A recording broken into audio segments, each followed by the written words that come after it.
Welcome to the 1 Minute Apologist. We interview the world's leading apologists to provide credible answers to curious questions.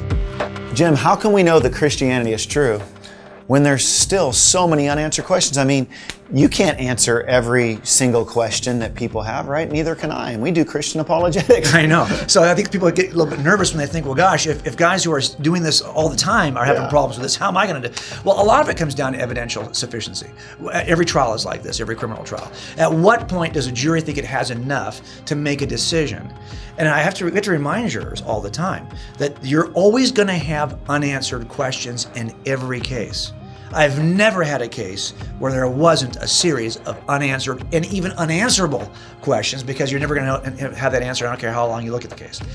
And we ask jurors to make a decision in spite of those unanswered questions. As a matter of fact, that's why the standard of proof in trials is not beyond a possible doubt.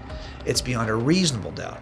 Because if it was beyond a possible doubt, we'd never make any decision. And so I think if we make this, can you know for certainty, for example, that your spouse is being faithful to you? Well, of course we just say, yeah, I hear that. But really, everyone who's ever been cheated on and found out and was surprised by it thought they had the same kind of certainty. So if you lived in the range of possible doubts, you'd be immobilized by fear, by uncertainty. That's why the standard of reasonable doubt, I think, is good for us even as Christian believers. Recognizing that we have to have enough evidence to infer that this is the most reasonable inference is really sufficient for us.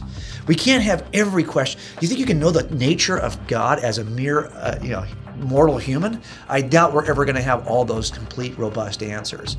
But we can still move, we can still act, we can still make a decision for Christ, even though we don't have every possible answer, because guess what?